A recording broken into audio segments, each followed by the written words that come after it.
আজকের এই রায়ের জন্য আমরা সর্বপ্রথম আল্লাহর শুকরিয়া আদায় করছি, আলহামদুলিল্লাহ। বাংলাদেশ সুপ্রিম কোর্টের আপিল বিভাগের পূর্ণাঙ্গ বেঞ্চ জনাব এটিএম আজহারুল ইসলাম সাহেবকে সকল অভিযোগ থেকে বেকসুর খালাস প্রদান করছেন।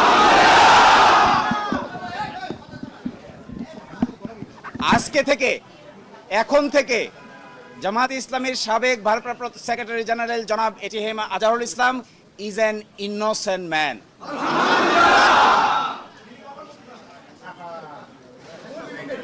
এই রায়ের মাধ্যমে আমরা মনে করি সত্য জয়ী হয়েছে, মিথ্যা পরাজিত হয়েছে। Truth prevailed and falsehood defeated. জামাতের এবং বিএনপির 6 জন শীর্ষস্থানীয় নেতৃবৃন্দকে মৃত্যুদণ্ড কার্যকর করা হয়েছে। 5 জন, অন্ততপক্ষে 5 জন জেলেই কারাবরণ করেছেন, জেলেই মৃত্যুবরণ করেছেন। দুনিয়ার ইতিহাসে এটা নজিরবিহীন নির্যাতনের শামিল। জনাব এটিএম আজহারুল ইসলাম সাহেব সৌভাগ্যবান, তিনি ন্যায় বিচার পেয়েছেন, আল্লাহ তাআলা তাকে বাঁচিয়ে রেখেছিলেন। তাই আমরা এটাও মনে করি এই রায়ের মাধ্যমে সিন্ডিকেটেড ইনজাস্টিসের অবসান হয়েছে। আমরা এটাও মনে করি এই রায় ঘোষণার মধ্য দিয়ে বাংলাদেশের আদালতের মর্যাদা সমুন্নত হয়েছে।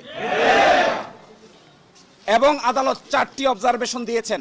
তার মধ্যে প্রথমটি বলেছেন, অতীতের রায়ে বাংলাদেশ সহ এই ভারতীয় সাবকন্টিনেন্টের ক্রিমিনাল বিচার ব্যবস্থার পদ্ধতি চেঞ্জ করে দেওয়া হয়েছিল, এটা ছিল সবচাইতে বড় ভুল। আরো বলেছেন, আদালতের সামনে উপস্থাপিত সাক্ষ্য প্রমাণ অ্যাসেসমেন্ট করা ছাড়াই জনাব এটিএম আজহারুল ইসলাম সাহেবকে ফাঁসি দেওয়া হয়েছিল।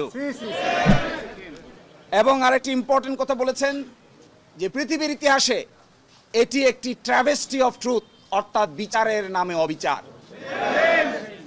আরো বলেছেন, যে সমস্ত তথ্য প্রমাণ আদালতে হাজির করা হয়েছিল অতীতের আপিল বিভাগ তা সঠিকভাবে বিবেচনা করতে ব্যর্থ হয়েছে।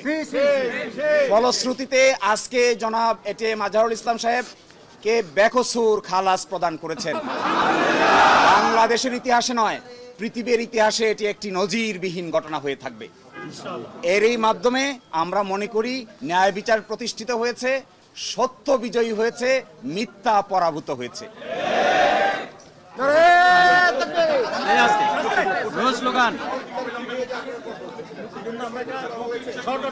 জি, আমরা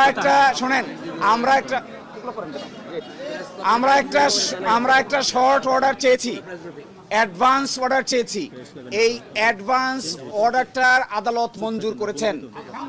আদালত বলেছেন আমরা চেষ্টা করব আজকেই যেন আজকে এবং কালকের মধ্যে যেন এই শর্ট অর্ডারটা প্রসেস হয়ে জনাব এটিএম আজহারুল ইসলাম সাহেব মুক্তি পেতে পারেন।